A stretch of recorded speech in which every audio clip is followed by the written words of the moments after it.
Let's talk all things repeat business. Let's talk about getting customers to come back again and again, and getting, obviously they're going to buy more and they're going to bring their friends. I mean, this is the plan. They're going to bring their friends back. You're going to unpaid marketing team. Sounds like utopia.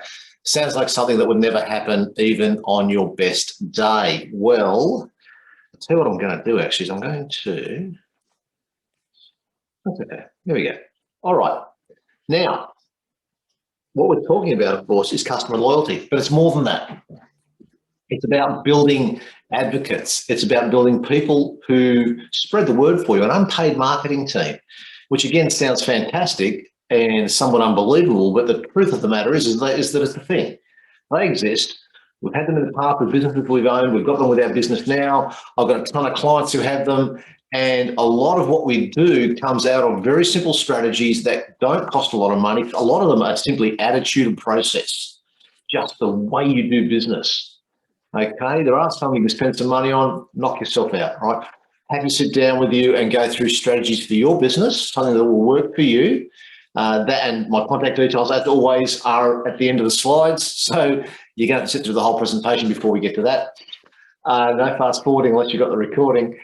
Now, that was the worst rhyme ever. I'm sorry. That was unintentional and it was bad.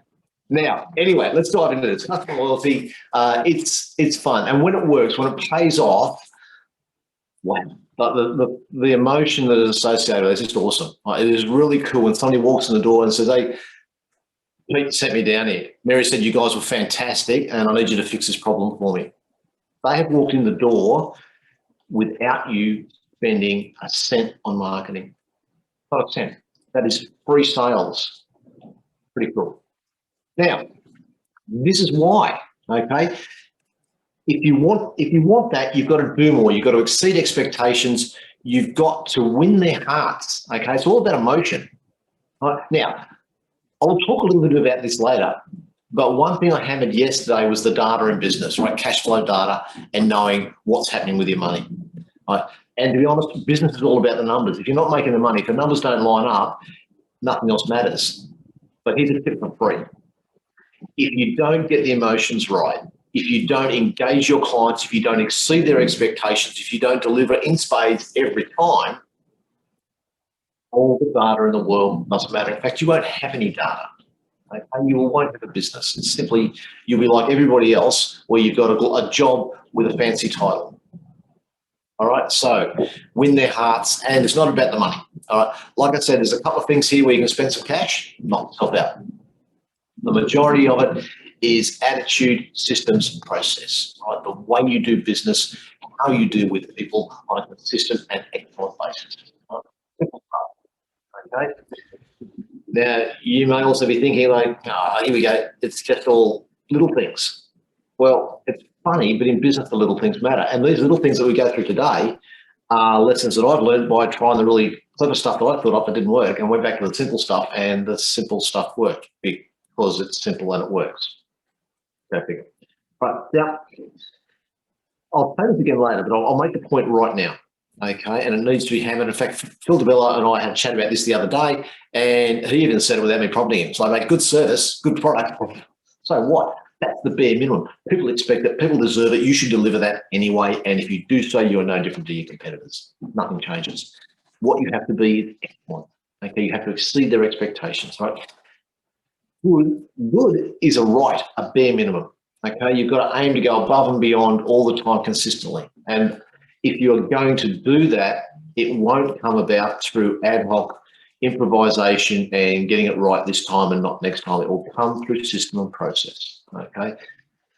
Now, I've run with startups. I've started businesses myself, and we've tried innovating and twisting and turning and pivoting and trying to get the thing that works. And what I found, and this is the truth in business everywhere, is that unless you have system and process, you simply won't function effectively. You can't. Okay, simple as that. So anyway, let's dive in. Enough of the lecturing. Let's talk about the fun stuff. And this is what we're talking about today, my friend the penguin. Now, bear with me for a second. While I upgrade our audio here. All right, now, penguin in a duck pond. Now, the reason I'm putting our happy penguin up there, along with those other kind of cute ducks, is that in business, you look around, everyone's the same. Like in your sector, your sector of the economy, like with what you do, your competitors, they're all much of a muchness. They're all like ducks in a duck pond. Everyone, you look out there and all you see is ducks. They're all ducks. We're talking about exceeding expectations. We're talking about standing out from the crowd. We're talking about being different and winning their hearts. Be a penguin in the duck pond. You have to be that penguin. You've got to be that business which stands out because of the quality of what you do, the way you do it, and the fact that you do it every time. Okay, you need to have that pursuit of excellence. Now, as much as I love the penguin allegory, I need to make one point here, is that we are not talking about perfection. Okay, I don't preach perfection. I don't aim for perfection. In fact, I think the word should be hung up on a sign with a red circle around it and a line through the middle. We don't chase perfection because in business, it doesn't exist. Okay, if you chase perfection, you will never get there. You will never hit your goals, and it will be ultimately frustrating and soul destroying. Okay, don't do it. What we're aiming for is excellence. Okay, and that excellence is actually defined by the customer. It's not up to us to say what excellence is. All right, so the customer will tell you what excellence is, and that's I'll say this through today probably 10 times. Okay, if you don't know the answer to the question, it's because you haven't asked the customer. All right. Ultimately, they control our fate. Okay, so it doesn't hurt to ask them what they think we should do and how we should do it. Answers might surprise occasionally, and there'll be a whole stack of stuff that you can implement, and away you go. Now, this is what we're talking about. Can you think of the last time you got memorable customer service? Okay, I'll flick through this really quickly, but the key point is at the bottom. If you understand your customer, if you take your time to understand them and what is important to them, okay, what we want doesn't matter. I mean, fundamentally, it's irrelevant. What does the customer want? Okay, if you get focused on them, solve their problem, but don't focus on the sale. Okay, it will come. Right? You get it right, the sales will come. Don't worry about that. That's not the issue. The issue is focusing on what the customer needs. Okay, if you do that, you get that right, okay, and then you're going to be delivering memorable service. It'll build stronger relationships, long-term customers, and that's what we want, okay, and it will uncover additional opportunities. Now, on those last 2 points, okay, there'll be some numbers coming up in a sec. Not really sure which slide they're on, to be honest, but they'll be there. I'll just tell you this up front. There is a magic 2/3, all right? The number, like, it'll be 60%, 67%, 70%, but it's always around that 2/3 number. 2/3 of customers don't come back because they don't feel valued. What are we doing? I mean, honestly, I'm a businessman. You're a businessman. What are we doing? Really? 2/3 don't come back because they don't feel valued. Oh, what are we doing?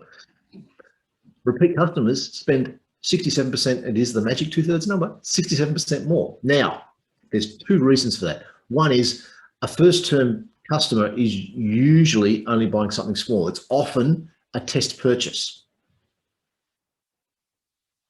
Second thing is when they come back, they're trusting you. And that will come up again and again. Right? People buy from people they trust. And they're trusting you to solve a bigger problem this time. It's not a test, it's the real game. All right. And they spend more. 2/3. 2/3 don't come back. And when they do come back, they spend 2/3 more.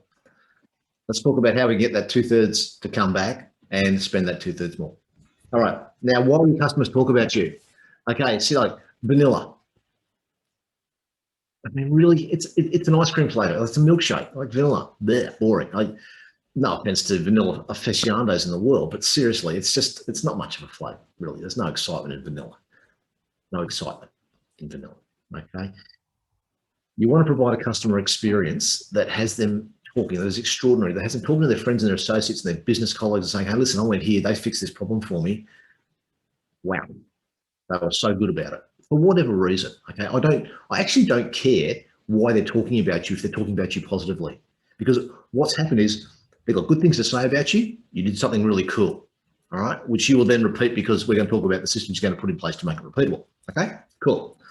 So it's little things. It's the way you greet your customers, the way you talk with them. And every point, I should make this right now. I'm not only talking about bricks and mortar today, I'm talking about pure e-commerce as well, because the way you talk with your customers boils right down to your chatbots. Okay, there's a whole stack of them out there that are awesomely smart, got a lot of really cool AI in them, and they will converse with your customers the way you and I would converse with them, and that is programmable. If you want to know more about that, contact me. I've got the people on tap who do that really cool tech. Okay, we can do that. That's one thing, and that's a big thing. That's huge. That communication, you've got to get that right. Okay, it's your uniforms. Right? I mean, it sounds blindingly obvious, but your uniforms it's that initial impression when people walk in the door, okay, or when they look at your website, it's that bang, what do they see? You've got, I think you've got half a second, give or take. I'll actually come up with the right number on that one day, but it's less than a second to make that first impression. So it's your layout, not only your bricks and mortar, your on-store layout. How easy is it to do business with you? Right? And if you want to know how easy it is, like what the user experience or the customer experience is with your store, I don't know, ask your customers. There's a thought. Now, with online, there's a lot of CX experts out there and UX experts. Get on them. Right? Get them to run through your website, see what they come up with. Right? But if you want, and we've done that with a startup of ours in the past, and the report was kind of technical and picked out 4 things I wanted to change. Okay, cool. And we fixed those. But before I sent them in, I actually got half a dozen customers, like real people, to go and run through the site, which was an e-commerce site, and give me feedback. And I got a 3-page report, and on every report was a small paragraph on something they thought was rubbish, right, that they hated. Now, don't know about you, but from where I was sitting, the report from the customers was more valuable than the report from the UX expert. Now, the UX expert was right in a few technical areas, and they were talking things like fonts and ease of checkout and that sort of stuff. And that's cool. And in fact, they were also brought up by the customers. And it wasn't so technical as in, you should use this font instead of that font. They just said this particular part of the site looked ugly. Okay, probably a font issue. All right, we fixed that. But they came down to a lot of actual interaction feedback. All right. And that will be one of the core themes today, is talk to your customers, get that feedback on their interaction with you, and fix the problems. Okay. Client education, that's a huge thing. All right. I'll talk a bit about that later. I'll talk about all this later. Okay. Go into detail. But client education, if you want people to trust you, trust them. Teach them about what it is you've got to offer it up for free. Right? You'll be surprised, and I suspect delighted, by the results. And I've got a great example of that later about just how powerful that can be. And after sales support, often forgotten. All right. The little slide coming up called the feedback is where the money's at. All right. And that is so true. All right. So follow up is where the money's at. So true. Anyway, out of all those things, there's not a big spend there. We're not talking about getting a bank loan for $1 million and reinventing everything. I'm just talking about fixing the way you do business. All right. So number one thing you need to do, understand the business you're in. Okay. You've got to understand the business you're in. Really, it's not a case of I sell purple left-handed widgets, or I'm in the transport industry because my widgets go into semi-trailers. All right. No. I'll give you an example of one of our clients, right? Hairdresser, she would be about 1 kilometre from where I'm sitting right now. We were talking about boosting her bookings, and not only the bookings, but also all the product sales, because there's good margin in that. It's pretty good money there. And we're just talking about what happens. And she just mentioned that, client walks out the door and, they're all sparkling. Like, they're happy, they're cheerful, had a great day, and they look great. I said, okay, so, we sort of figured out that they're not really in the business of cut, color, curl, that stuff. They're in the business of self-esteem. Right? Their whole focus should be on developing their clients' self-esteem. Now, once they did that and they made that the core of everything they did, their bookings, you couldn't get a booking there within a month for love nor money. Right? They were booked out 6 weeks in advance, 2 months in advance. It was ridiculous. And the really cool thing is the sales of all their products through the roof. Right? They had people wanting to put things like accessories, jewelry, little wallety, pursey things, I don't know, girl stuff. Put them there on commission, all right? Because this place was pumping, absolutely pumping with their target market. So smart entrepreneurs have gone, hey, listen, I've got this really cool product that I make. What if I get these guys to help me sell it? Share the profit, happy days. good business, smart business. Simple change. Simply recognizing the business they were really in made a huge difference. And you know what? It didn't cost a cent. Like seriously, it cost nothing. There was no investment whatsoever in simply changing their attitude and focusing on what really mattered in their business. And what they focused on and what really mattered was what mattered to the client. Okay, their self-esteem. That was what they did. They came in there and the experience they got was fundamentally awesome. Not that hard. Ask the customer. Watch their reactions. Pick what works with them and then do it again and again and again. Systems and processes, okay? Now, value customers. This will come up a couple of times because we should value our customers, like the gold. Remember the 67% that don't come back because they're undervalued? There we go, right there in front of you. They don't come back. Now, there's two things about that. There's a huge opportunity for two reasons. Huge opportunity. One, that 67% of your customers who don't come back because they feel undervalued if you're an average business. Now, if you're tuning into this and you're watching this, I don't think you're an average business, okay? You're going out of your way to make a difference, so I reckon your number's a bit less. Point two, huge opportunity. 67% of your competitors' businesses don't come back because they feel undervalued. That's a marketing opportunity for you, okay? You can tap into that. And one way of tapping into that is making your customers feel magic so they go out and talk to their associates in business and their friends and their mates and their relatives who are not necessarily all the same people. They go talk to them, then they're spreading the good word, and the people they're talking to will tend to be similar to them, especially in business. If you're doing business-to-business sales, you tend to hang around the same people. You tend to be in similar industries, similar interests. Same with your friends, similar interests. I can bet you everything that the people they speak to have the same problems that they had, which was the problem you fixed, and you wowed them. You blew their socks off. So they're talking to your target market. And your target market, if they're not your customer already, are dealing with your competitors, which means there's a 70% chance they're not happy because they haven't been valued, which is a huge opportunity for you to bring them across for free because your customer, who you just made very happy, is spreading the good word without you paying them. In fact, they bought off you, so they kind of paid you so they can go and market your business. That's pretty cool. Now,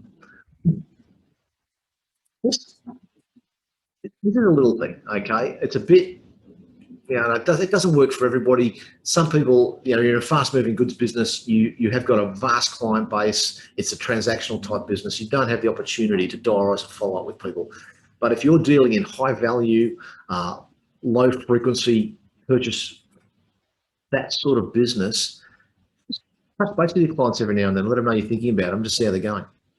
Don't make it a sales call, but with everything we talk about today, there is very, very few things that are, we're here to sell something, here's a sales process.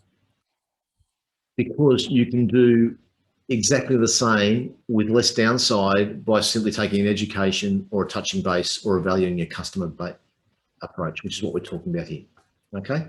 So a good CRM will do that. July 14, we're running a series on CRM. Tune in then, that'll go through all of that. And that's somewhere where you can spend a ton of money if you want to, or a few dollars or nothing, all right? There are all sorts of options, all sorts of ways of doing it, but follow up with your customers. Now, this is why. Because people don't buy goods and services. They don't buy your widget. What they do is they buy from you, from somebody they trust because of the stories, the magic, the relationships. Seth Godin's got a heap of great stuff. Look him up on YouTube. I think he describes himself as an optimist. Yeah, probably. But what he's got is a lot of really common sense stuff that we often overlook because we're so busy in the business. But keep this one in mind, okay? People are buying from you. They're not buying the widget. They're buying from you, all right? Now, important events, and I mentioned this before with diarising, okay? If you want to show customers you value them, just touch base. Like birthdays are a classic, all right? And yeah, kind of everybody does it. Okay, that's fine. You want to know why they do it? Because it shows the customer they value and it works. Kind of looks a bit hokey, perhaps. A bit, I want you to come back and buy from me, perhaps. But what you are doing is showing the customer you value them. All right, you value them enough to make track of their birthday and to do something. And when it comes to remembering anniversaries like their birthday, or their kids finishing school, or something that means something to them, that means enough to them, they've mentioned it to you so you know about it, and that's key. Okay, it meant enough that they talk to you about it. When you touch base in relation to that, when you let them know you're thinking about them, do it with a handwritten note or a phone call. Okay, don't do it electronically. It just looks like your CRM has sent out an auto reply. Hi, it's your birthday. Happy birthday. All right. Like, we all get those. Like LinkedIn, Facebook, they've all got it. Okay. There is nothing personal about that. There is nothing thought about that. There is nothing. Okay. If you're going to touch base with people, if you're going to value them and show them that you truly appreciate them doing business with you, do it with a handwritten note or card. Okay. It is such a different approach. Right? Stick it in the mail. Like, who gets something cool like that in the mail ever these days?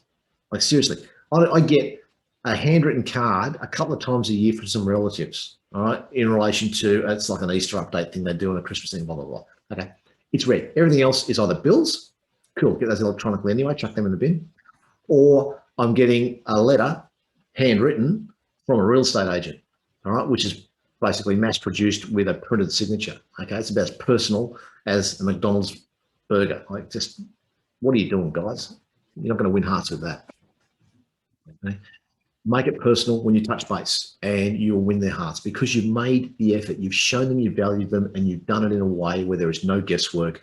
It is very clearly you making the effort. Okay, just treat people the way you want to be treated.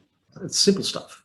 Okay, now, trusting people. Okay, customer power, right? Product knowledge. It is customer power. You tell them, you're not telling them how to run their business, you're telling them how to run their life, okay? And you're not telling them what your product is made of and what shade purple the paint is and all this stuff. Like, it's not the fact that your purple left-handed widget is made from a superior grade titanium. They don't care. Okay? What you're teaching them and training them in is how it will solve their problem, how it's going to change their world, because that's what they're interested in. That's why they're there. Like, they want their problem solved. Oh, hang on, whoa, stop for a sec. Problem solving. If you're not solving a problem, you're not in business. Okay, so I'm assuming right now that you exist to solve a problem. Okay, sorry, probably got a little bit ahead of myself there. Just making sure that we're all on board with that approach. Now, don't assume they know everything either about what your product will do, okay, or what your service does. Explain it to them. Don't patronise them. A lot of this stuff is just blindingly obvious, but we do forget it in the heat of business. Okay, just make it simple. Value them. Find out what they don't know, fill the knowledge gap, and do it in a really cool way. Now, I'll talk a little bit about this later when it comes to video, right? But if you do this right, these customers will advocate for you, okay? If you trust them that way, they will come back. Remember the 70% mark? People who come back spend 67% more money, all right? And that puts them in the 30% that come back and bumps your percentage up. This is why. Trust them. Educate them, do it the right way, you've got them for life. Now, whoops, there we go. Customer events. Now, you can do it as sort of a wine and cheese type thing. You just have a product knowledge night. You can bring somebody from the industry in who talks about developments in industry, like what's happening, what's coming down the track. One thing I would urge with all of this is that these are not sales events. These are, look, it's marketing. Let's be very blunt and honest about that. Okay, we're promoting the business in a very cool, understated way by educating the clients and bringing somebody in from outside to add value to them at, basically no cost. If you want to charge for these events, fine, but I'll say make it worth the money and then some. All right, over deliver when it comes to those sort of events. Otherwise, people will just go, he's just scamming us for a few bucks, and they'll walk away. Now, the focus with these things, always make it on the customer. All right, it's always about with educating them, giving them access to new people. One thing about this, though, is if you're bringing in suppliers, you're actually adding value both ways, because what you're giving your suppliers is direct access to their client base, their ultimate compliant consumer base, and they get feedback direct from the people who use their products. They probably do that anyway in a whole lot of other ways, Who cares? That doesn't matter. You've done it for them again. Okay, and that will strengthen your relationship with them. And if I was you, I would leverage off that, because that's a valuable thing. Now, when you send out invitations for these events, when you want feedback, when you want to follow up, text is key, SMS. It kills everything. Engagement is through the roof compared, email, you're looking at a 14% give or take engagement rate. Facebook and Instagram Messenger are better, but text is king. All right, use it. Nothing beats it. Now, first access. Following on from that, the king of stuffing this up are banks. Right? If they've got a new product, if they've got a great rate, they offer it to they use it to buy new clients in. Right now, as an existing customer of a bank, I find that rather offensive. That I've been there for a while. They've made some money off me. They bring out a really cool product that'll save me some cash, and they offer it to new clients only, or the rebates are for new clients only. Like, what? Why is that a good way to treat your loyal customers? And you know what's really, really funny about that is banks whinge about client loyalty, and they spend a ton of money trying to make people stickier by going about it backwards. It's just bizarre. Now, with this, it's all about making the customer feel valued, right? Same as I was saying before, right? They don't have to buy something. It's the 4-punch marketing strategy, right? Hook, hook, jab, right? Jab, jab, hook, jab, jab, hook. That's it, all right? Let them know, then give them the opportunity to buy something, okay? It's all about that education, engagement. There's the opportunity to buy, okay? Now, with that engagement, use simple questioning when you want to figure out where they're at and what they want to learn, okay? Especially when you're educating them. Keep it easy. Educational material, okay, let me get a hobby horse out of the stable, saddled up and ready to roll, because this is a passion of mine. Video is king. All right, there is no secret about that. There are education videos everywhere that tell you that video is king on video, funnily enough. I don't care what channel you use. I don't care if you use LinkedIn, YouTube, Facebook, you stick them out on Insta. I don't care. Email them to your client base. What I do care about, what matters, is that you use the channel that your customers are on. If you're targeting middle-aged business owners with a passion for Victoria Bitter, it is highly unlikely you're going to run your videos on Instagram. Probably not going to hit your market. All right? If you're targeting 14-year-olds, Facebook is probably not where you want to be, or LinkedIn, it's probably going to miss them. So find out what channel your clients are on and use it. Right? Now, tell you why I love video, okay? And I'll tell you why the educational side of it, this is a 2-for-1, all right? Have a client, floor sanding, polishing business. He's a good operator, okay? Does a great job, lovely bloke. Was talking to Business Breakfast just before lockdown last year. That's why they make it about March, I think. March. Now, we were talking about video and other things, and he loved the idea of video, but he's very shy. He really is quite a nice shy bloke. He said, look, he's never done it before. He's got no idea. He doesn't have the gear, blah, blah, blah, excuse. And that's cool, not a problem. I know where he's coming from. I said, mate, just look at your phone. Latest iPhone, I think it was, or maybe the second latest iPhone. Magic, great camera. Said, okay, we're not even going to edit anything. We're not going to do any scripting. Why don't you just do a before and after? Just tell people, like, just hold the phone up, run them around the room that you're about to sand, tell them what the floor's made out of, tell them what you're going to do, what you're going to finish it off with, and then turn it off and pop that up. And then once you've done it, do the after. Here's what it looks like. This is what we use to finish it off with. Again, nice close-ups, and just do a few of those and see what happens. He went from working 4-ish odd days a week to working 5-ish, 5.5 odd days a week, nice and solid, just a couple of videos, like literally just a couple of videos for a couple of houses he was doing. They were magic. And it was just him. It was so raw. It was so real. It was so authentic and believable because it was true. There was nothing scripted, nothing fake. It was just him telling the story. And then he made a huge, huge mistake. He went and bought this machine from Italy that is dustless. I don't know what he was thinking. Like, you're thinking floor sanding, there's sawdust everywhere, you've got to cover the furniture, open the windows, blah, blah, blah. He did this video. And this is where it's just, mate, what did you do? This beautiful machine. And he said, this is dustless machine, watch this. And he just had a video of him sanding this floor with this machine from Italy, which looks like a glorified vacuum cleaner, had a big bag on it. And there was no dust. He wasn't kidding. It was dustless. He went from working 5.5-ish days a week to working 7 days a week for 6 months. In fact, he stopped doing videos because he couldn't cope with the workload and he put on another person. I'll tell you what, that was a huge mistake, but it's not the worst mistake he's ever going to make. It was awesome. Oh, wow. We were so happy about that. I saw him Christmas last year and we had a quick laugh about that. He said, mate, he couldn't believe it. And I just looked at him and said, mate, I told you so. Like video, it's raw, it's real. And that's the key, ladies and gentlemen. It's raw and it's real. There is nothing scripted. It is not edited and polished and take 7 or any of that sort of stuff. It's a one take, him telling the story, educating his clients. At no point, not once in those videos did he ever ask for a sale. He didn't even give his phone number. I mean, yeah, you can find him. If you're watching his videos, you're obviously tuned into where he's at. But he didn't even ask for a sale. He said, hi, this is what I do. Have a look. Like, subtle.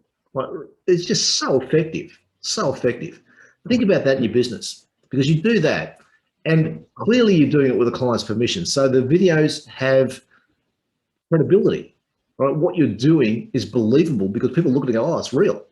And the client let him come back and actually video it after he'd finished. So obviously it wasn't a rubbish job and you can see the job, so it's real, so it's got credibility.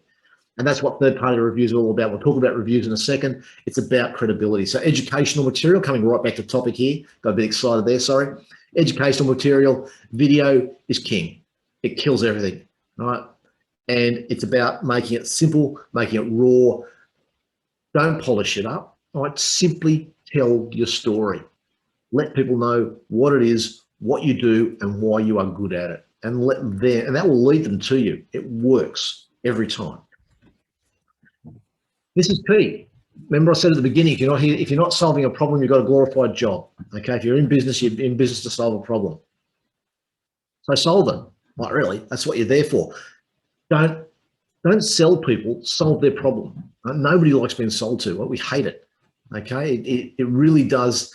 It'll kill the sale and it'll make sure that they're in the 70% who don't come back. All right.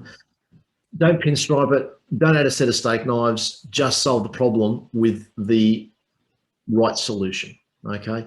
Upselling is a failed strategy. All right. Cross-selling is cool. If in your discussions with your client, you discover additional problems that you can solve, make the offer.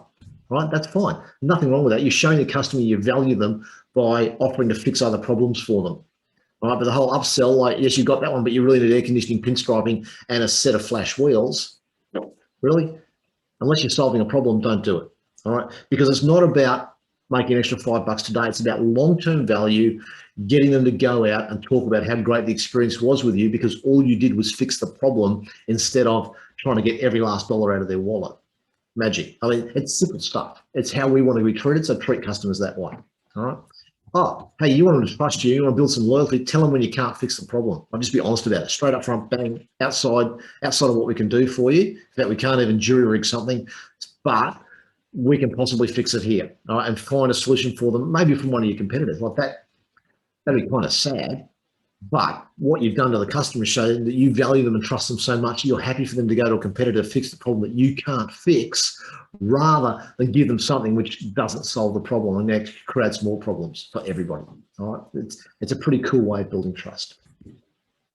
Don't prejudge. All right, if you've got, okay, I'll rephrase that. I have had a young team in one of my businesses, and I had to hammer this on them because some of our clients were from a lower socioeconomic background and these kids didn't quite get it. And I said, listen, whoa, chill. All right. I don't care what their gender is, what they look like, whether they smell or don't smell, what they're eating. It doesn't matter. When they walk in, stop, breathe, count to 3, smile, and then fix their problem. They're here for us to solve a problem. So solve it. Okay. Don't prejudge, because prejudging will cost you sales every day of the week. And this is why. Okay, now Mary Kay Ash, you may not know of her, she has a humongous cosmetics business. It's called, funnily enough, Mary Kay. And this is one of the keys to her success, is that she treats everybody as if they're important because they want to feel important. So she makes them feel important. It's not that hard to do, ladies and gentlemen. It's not rocket surgery. It really isn't. Okay, so do it. Simple, simple, simple. Now, I mentioned this right at the start, follow-up. And I don't mean follow-up to make the sale, because we all know that's key. I'm talking about post-sale follow-up. Does not apply to every business. There's a lot of stuff where if you're following up the sale of a bag of twisties, you're going to look fundamentally weird. But when you're dealing in big ticket, low frequency, particularly in the service industries, you've solved the problem, let them breathe for a day, and then touch base and make sure the solution stuck and that it was really the solution. Post-purchase regret is a real thing. Look it up. You can get around a lot of the dramas with that if you simply follow up the sale and make sure that the problem has been fixed and has stayed fixed. Right? And if there's issues, you deal with them there and then, which means they don't have to come back to you with problems. So they are super happy about that. I can guarantee you that you do that. Now, it's really funny. Okay, in one of my businesses, was a finance business, all right? And whenever a big deal went through, we would always follow up a day later, the day after settlement, and say, hey guys, this all happened. How's the process going for you? Is everything Mickey Mouse? All right, any dramas? Is there anything we can work on with you? You know, do we need to chase a lawyer for you, chase up an agent? Is there anything we can do for you to make sure the process is finalized? Not that hard, okay? And that wins friends, it wins hearts. You are different if you do that. And that's what you want to be. You want to be that penguin, okay? You want to stand out. You want to be that penguin, do this. Because I guarantee you most of your competitors don't. Oh, mentioned this before about not being able to solve a problem. If you don't know the answer, just say so. Like stand up on your two back legs and say, sorry, don't know, haven't got the answer. And then to really shock your clients, see if you can solve it for them elsewhere, right? You're building loyalty by doing that. You're trusting them by doing that, and they will come back to you, all right? They will. And this is why you can take that slide, stick it on your wall, all right? Honestly, with my clients, sometimes I look at them and I despair. I think, what am I sitting here dealing with this person for? And then I realize it's because I love them. They're a customer. They've got a problem that I can fix. You got to love that, okay? Happy days, and off we go. Now, be consistent. I said right at the start, systems and processes. I hammered that yesterday. I hammered it again on Tuesday.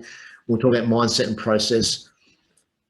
Without system and process, you will struggle in business. They are the foundation to success. So every time you do something that works, systemize it so that it can be repeated by other people, right? You may have one superstar on the front counter. You may have a salesman on the road who is an absolute gun, right? Cool. Systemize what they do. Make it a process, everybody can follow it.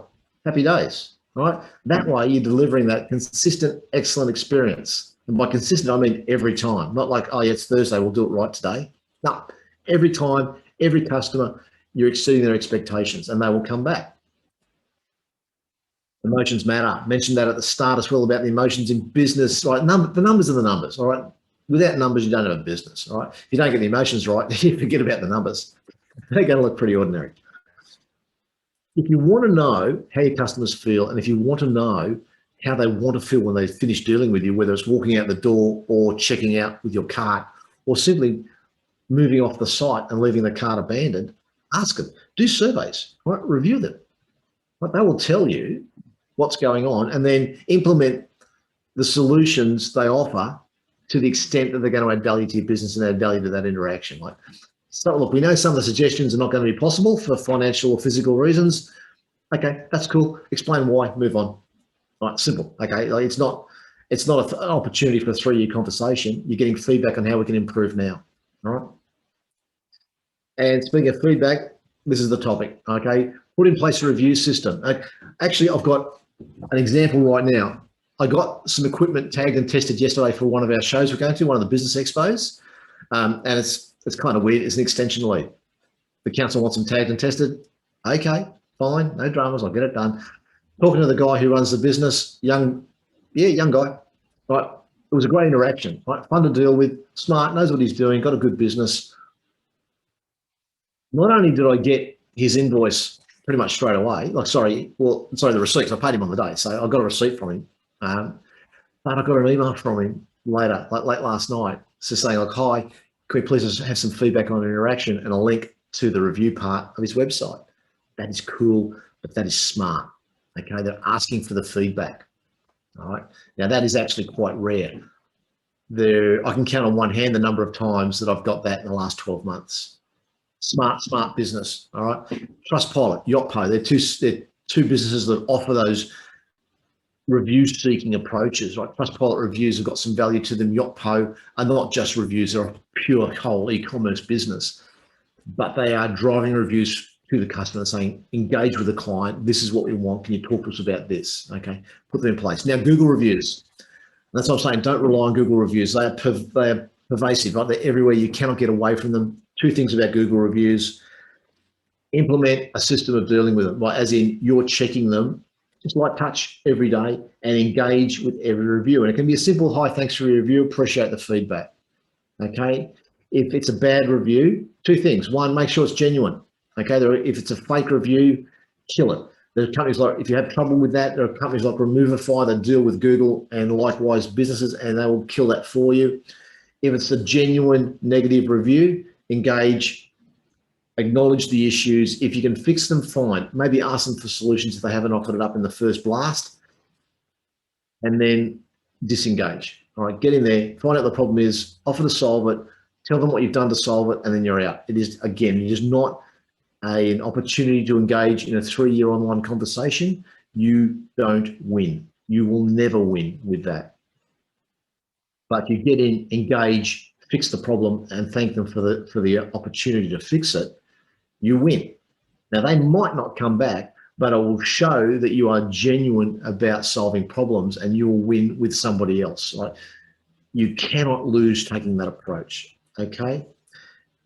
And it's not critical that you implement all the suggestions. Some are financially impossible, some are physically impossible. They simply can't be done. Fine, tell them why, let it go. What's key is the engagement, the legitimate, genuine engagement. All right, it's not a chatbot responding saying, hi, thanks for your feedback. Okay, it is, yes, we had a problem with dealing with you, and this is what we're doing to fix it. All right, or simply, that's the nature of the system that can't be fixed. We're very sorry, and we hope you have a better time next time. Whatever suits your business, but make it a system where you engage, you fix it, you disengage. Now, simple is plan A. I'm a huge fan of simple. Hate jargon, all right? Jargon complicates things, so you've got to work out what they're talking about. And the same 3 letters in one industry means something entirely different in another. Simplicity is valuable. Like, we live in a very complex world, which is not getting less complex. So if you can simplify stuff, you're adding value, your customers will love it, okay? It's, you know, if you look, I'm not saying it's easy, okay? Simplifying stuff is not a click your fingers and it's done. Sometimes it takes work. I mean, the iPhone is a classic example. That's why I've got it on the slide. It takes a lot of very complex machines, if you like. It takes a phone, it takes a fax, a scanner, it takes a camera, a ton of stuff, complex bits of gear, puts them into one device, which is in itself then very complex, with a simple interface, and killed the market, right? Now, iPhone is not the biggest selling phone going around, but everybody copies them and everybody tries to catch up, and they charge a premium.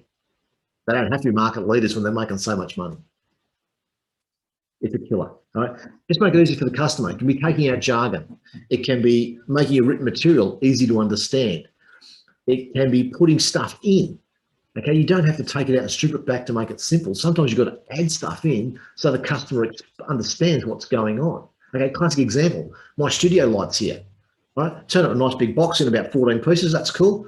So my wife and I pulled the boxes apart, pulled all the gear apart, and we looked at it and went, okay, this will be fun.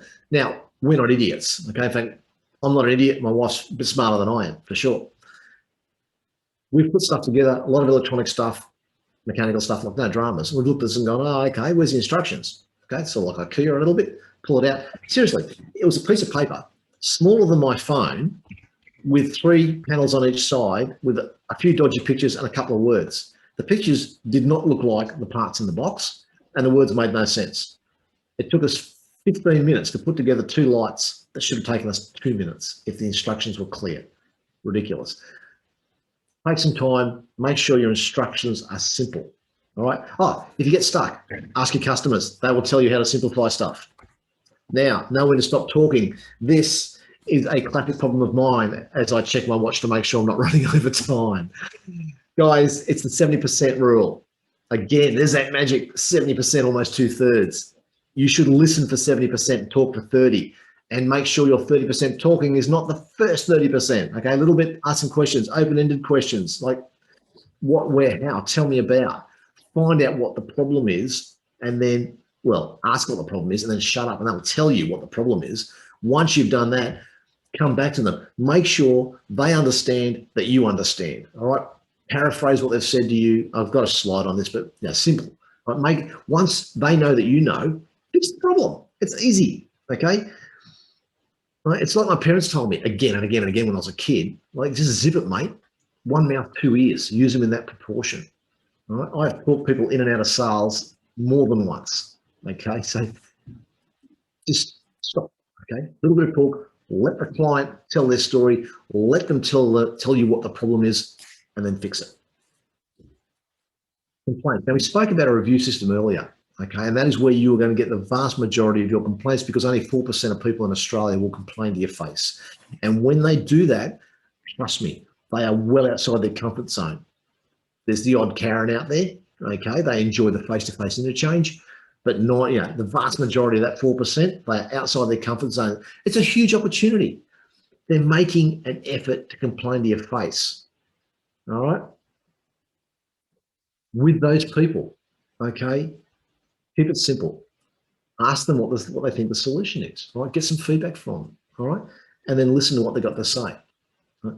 Don't justify where you're at, okay? I mean, I've been there myself so many times, it's not funny, but don't justify what position you're in, what the mistake is. Just fix it, right? If you can't fix it, tell them why it can't be fixed, right? Sometimes people are in a situation like they have a legitimate complaint, but their complaint is about something that can't be changed.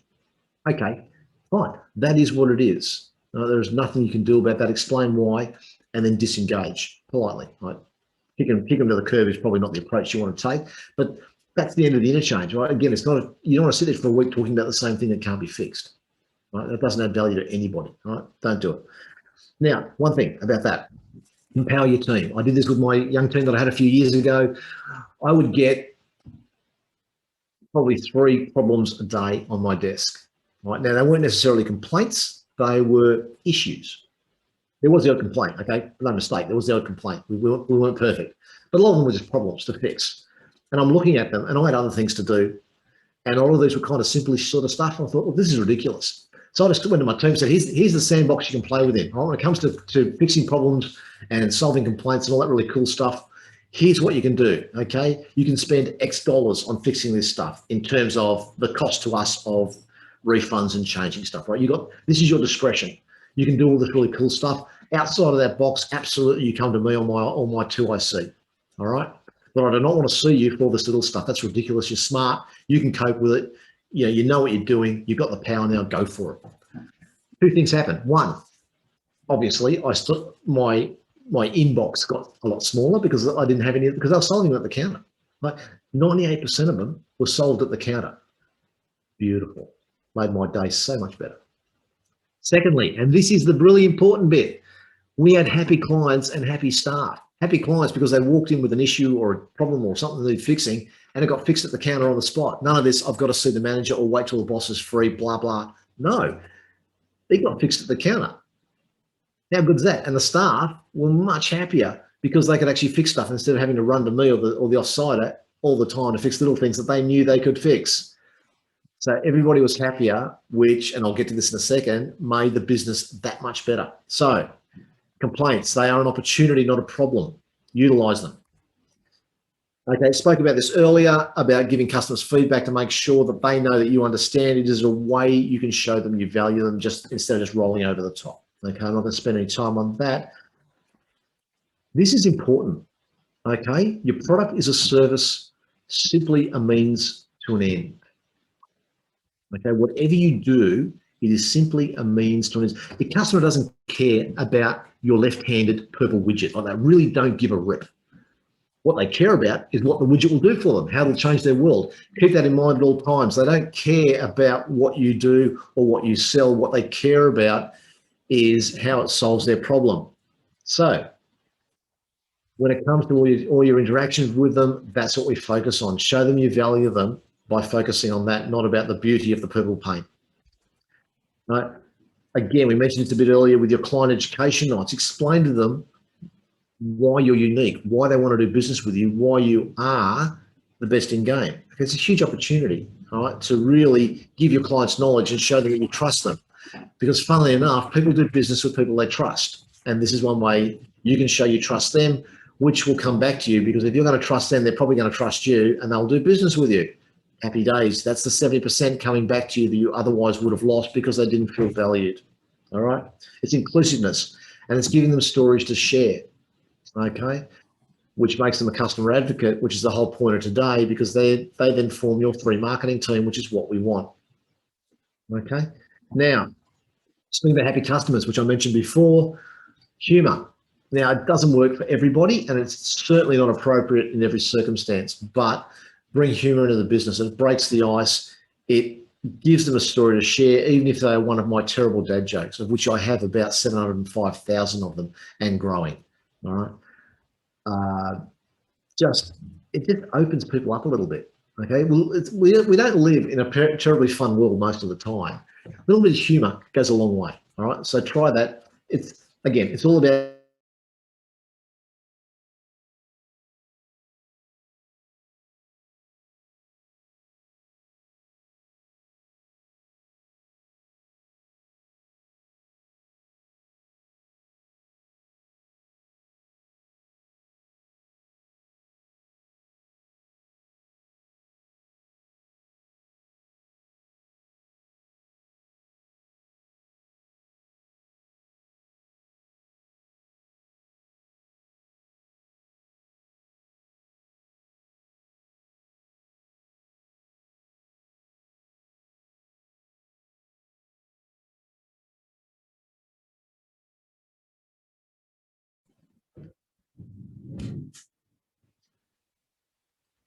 Okay. We are back. Sorry about that. Had a bit of a power surge and just shut everything down. Anywho, it is all about being that penguin in a duck pond. Now, give me a second and I'll get the slides back up. It just absolutely blew everything. Sorry about that. Let's see if I can find it. Just hang in there, guys. Bear with me, please, for 30 seconds.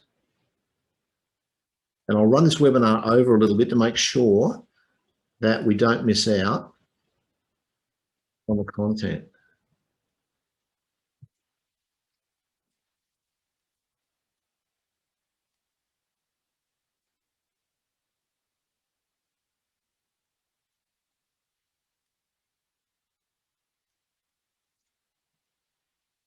Oh,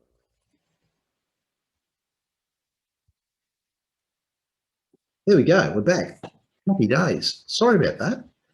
So let's just race through. Boom, boom, boom, boom, boom. Race through the slides. We only had a few bits to go. There we go. We're back. Excellent. Modern technology. You got to love it. Okay, so a bit of humour goes a long way. Okay. I would tell you a dad joke, but then I'd be shut down. But not soon. Anyway, and this is why happy pays the bills. Now, remember I was talking about the little customer team I had where they could solve problems and they were much happier. I got less problems on my desk for 2 reasons. 1, they were solved at the counter. 2, there were less problems because I had happier staff who made less mistakes and therefore, logically, funnily enough, less problems. Happy days. Happy workplace. Now, this has been proven in a number of studies. I'm not going to list them out because there's too many. There is no need to rehash this. It boosts productivity. People, I can tell you from personal experience, people make less mistakes because they are not afraid to make mistakes. It's almost counterintuitive. Now, it's not just that. They fix problems instead of complaining. Been there, done that, guys.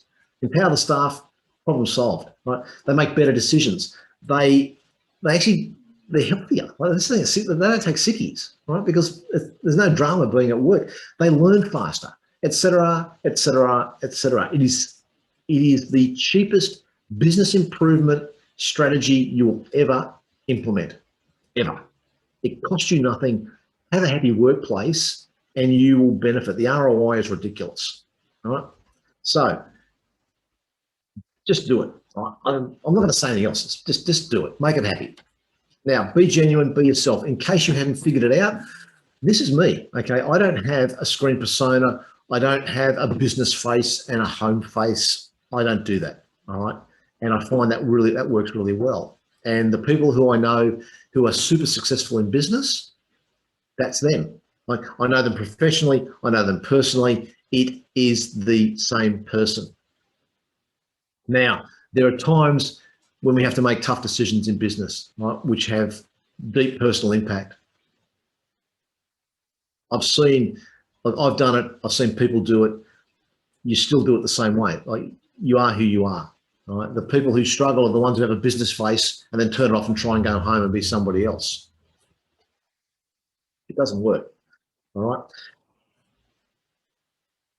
If you talk with customers the way you would normally talk with your family and friends, you will win. Okay. Just let your personality loose. Okay. It's another way of trusting your clients. It's another way of building that long-term relationship. Okay. Nobody wants to deal with somebody who's fake. And if you've got a business face, a game face, right, ridiculous phrase, you've got that, people will see it and they'll know you're fake and they won't trust you. And if they don't trust you, they don't do business with you. They won't do it twice. They're part of that 70% that walks out the door because you didn't value them enough to be who you are with them.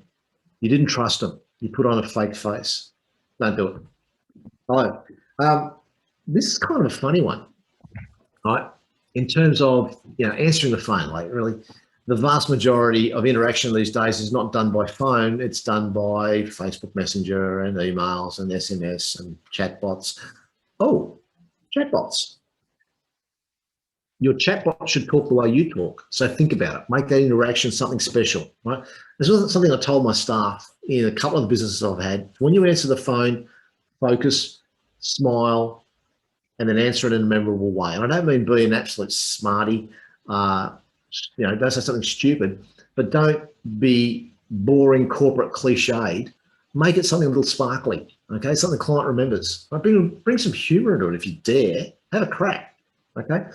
It's the first point of contact for a lot of your customers, and the chatbots you've got are the first point of contact for a lot of your customers. So make it memorable, maximize that opportunity to impress people, to show that you trust them and you value them and you want to solve their problems. Okay, we don't want to do business with them. We want to solve their problems. There's a difference. It's subtle, but there's a difference. It will change the mindset and it will bear fruit. All right, have a crack. Handwritten notes. I mentioned this earlier in terms of feedback. Okay, I've brought it up again because I don't want you to forget. Right, when you interact with customers on stuff that matters, handwritten communication is king. Okay, a text saying happy birthday is about as much fun as a warm glass of water. Don't do it. Make it personal. Handwritten notes. It's an investment. Okay, it's a couple of dollars. This is one of the things where I actually want you to spend some money. All right, I want you to do this. Spend a couple of bucks, make the effort, and see what happens. Now, your network. This is another way you can add value to your customers, and it shows that you trust them because you're handing them over to somebody you trust. And what that does to the person on the other end is your customer walks in the door to the person who can solve the problem that you couldn't solve with a trust factor built in because they trusted you and you trusted this person. Therefore, the person you've sent them to can be trusted. Okay, makes sense? One thing I would urge, if you're going to do this, is have a framework for how those referrals are handled, okay? Particularly with feedback on the interaction. You don't want to find out about a problem from the customer. You want to find out about it from the person you sent them to, all right? No surprises. Now, rewards, not discounts. Spoke about this yesterday in terms of building cash flow, where discounting is not the worst sales strategy in the world, but bundling kills it. Rewards, long-term clients, put in place a reward scheme. Like loyalty schemes, everybody's got a loyalty scheme. Cool. See if you can make yours special, but at least show your valued clients that you value them. If they come back, you will reward them. All right? There's nothing wrong with that. It's a proven strategy. Okay? This is an interesting one.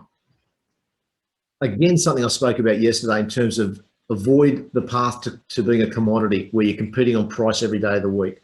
Some industries you can't get away from it, but try to add value. Explain to them why cheap has a price.